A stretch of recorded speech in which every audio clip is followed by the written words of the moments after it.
Hello and welcome back to my channel. आज हम लोग पढ़ने वाले हैं कि कॉन्स्टिट्यूशन में क्या क्या प्रोविजंस हैं चाइल्ड राइट्स को लेकर।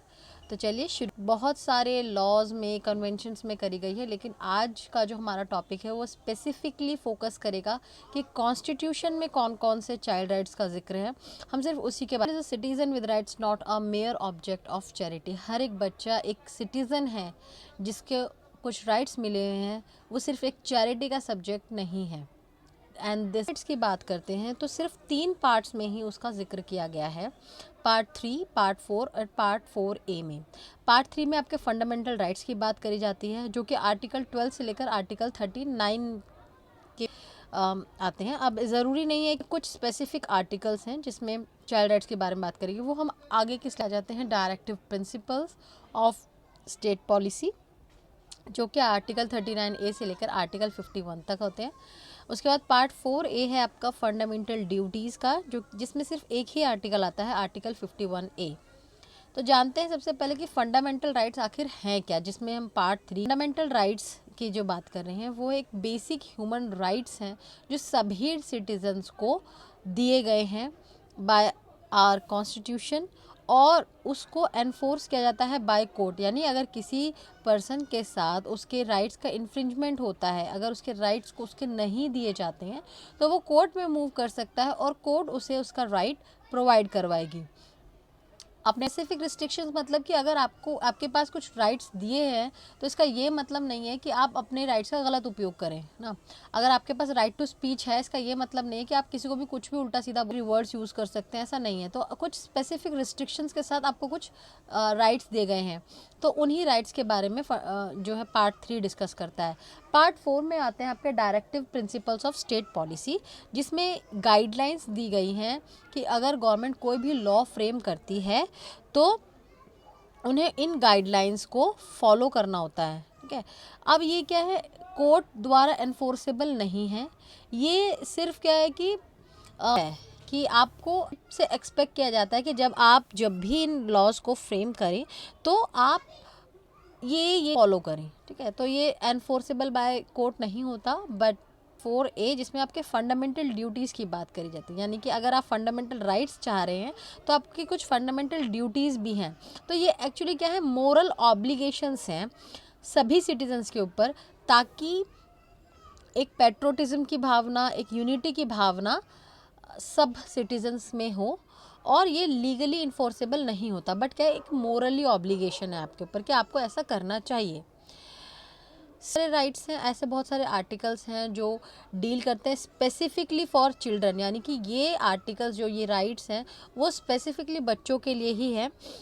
इसमें आर्टिकल्स आते हैं, जैसे कि सबसे पहला आर्टिकल है आपका आर्टिकल 21A, जो कि बात करता है कि वो सभी बच्चे जिनका एज ग्रुप 6 to 14 ईयर्स का है, उन सभी को फ्री और कंपलसरी एलिमेंट्री एजुकेशन प्रोवाइड कराना है। ठीक है, ये उनको राइट मिला हुआ है, कॉन्स्टिट्यूशन ने उन्हें दिया है। उसके बाद आर्टिकल 24 की बात करते हैं। आर्टिकल 24 बात करता है कि वे बच्चे जिनकी उम्र 14 वर्ष या फिर 14 साल से कम है, वो किसी भी हैज़ार्डस एम्प्लॉयमेंट में अगर इन्वॉल्व हो रहे हैं तो उनसे उनको प्रोटेक्ट करना है। अब हैज़ार्डस एम्प्लॉयमेंट क्या होता है, जहाँ पर बच्चे के हेल्थ को नुकसान है, जहाँ पर बच्चे की एजुकेशन प्रॉपर नहीं हो पा रही है, जहाँ पर बच्चे का कोई ऐसी डिजीज़ होने के चांसेस हैं, तो वहाँ पर उसको प्रोटेक्ट किया जाता है ना। तो टिल 39E में एज मतलब स्पेसिफिकली बच्चों से रिलेटेड है कि आपकी एज और आपकी स्ट्रेंथ के हिसाब से आप किसी ऐसी ऑक्यूपेशन में चले जाते हो जहाँ पर आपकी एज से ज़्यादा या आपकी स्ट्रेंथ से ज़्यादा आपको अब्यूज़ किया जा रहा है, आपसे काम लिया जा रहा है, आपको जैसे छुट्टियां नहीं दे रहे हैं प्रॉपर, है ना, आपको रिग्रेस काम करवाया जा रहा है, आपको प्रॉपर डाइट नहीं मिल रही है, तो उस वहाँ से भी आपको प्रोटेक्ट करने का काम जो है कॉन्स्टिट्यूशन का रहेगा। कॉन्स्टिट्यूशन में इकोनॉमिक नेसेसिटी है, जो भी आपके मील है, आपके एजुकेशन की चीज़ें हैं, वो सब आपको प्रोवाइड होंगी। ठीक है। उसके बाद आते हैं आर्टिकल 39F क्या कहता है कि इक्वल अपॉर्चुनिटी और फैसिलिटीज़ का राइट है कि वो भी एक हेल्दी मैनर में ग्रो कर पाए, है ना।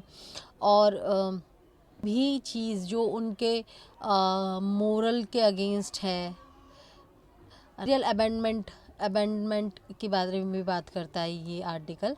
जैसे कि ऐसी कोई चीज़ जो बच्चों के लिए हार्मफुल है, जैसे आपने पहले देखे होंगे जो कि बैन कर दिए गए हैं इंडिया में, क्योंकि वो बच्चों को लाइफ थ्रेटनिंग था वो बहुत ज़्यादा, ठीक है, बहुत ज़्यादा उनके लाइफ को रिस्क था उन गेम्स की वजह से। तो उसको अबेंडन करने का भी काम जो है कॉन्स्टिट्यूशन का है कि उनको रहते हैं। आर्टिकल 45 की आर्टिकल 45 कहता है कि जब तक बच्चा 6 साल का नहीं हो जाता तब तक उसका अर्ली चाइल्डहुड केयर और एजुकेशन सभी बच्चों को, नो मैटर क्या रेस, कास्ट, रिलीजन, किसी से भी बिलोंग करता हो, ठीक है, जब तक वो अपने 6 साल की उम्र नहीं कंप्लीट कर लेता है तो उस बीच में उसके जो अर्ली चाइल्डहुड केयर है और जो एजुकेशन है वो सभी उसको प्रोवाइड किए जाए। ये तो थे हमारे अब तक जो स्पेसिफिक चाइल्ड रिलेटेड राइट्स थे। अब कुछ ऐसे राइट्स जो कि एडल्ट को भी, एडल्ट और चिल्ड्रन दोनों को मिले हुए हैं, यानी कि एडल्ट्स के लिए हैं लेकिन ये राइट्स जो हैं उन बच्चों के लिए भी हैं।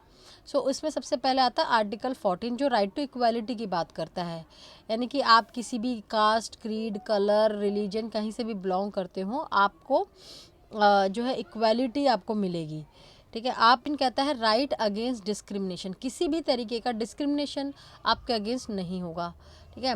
आर्टिकल 21 कहता है right to personal liberty and due process of law, यानी कि लॉ के सामने आप इक्वल हैं, आप किसी भी कास्ट, क्रीड, कलर के हों, लेकिन आपको जो भी लॉ प्रोसीजर होता है किसी भी पर्सन के लिए वो आपके लिए भी होगा, ठीक है। आर्टिकल 23 कहता है right to being protected from being trafficked and forced into bonded labour, कि आपको किसी भी ट्रैफिकिंग में या फिर बॉन्डेड लेबर के तरह अगर आपको यूज़ किया जा रहा है तो आपको उससे प्रोटेक्ट करने का काम भी कॉन्स्टिट्यूशन का है।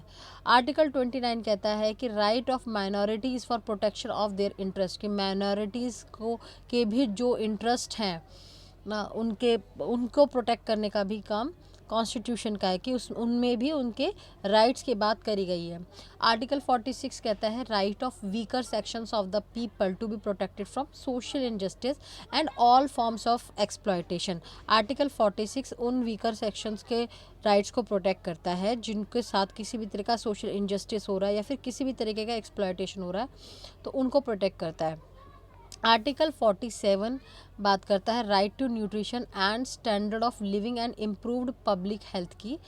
तो आर्टिकल 47 में बात करते हैं कि किसी भी पर्सन को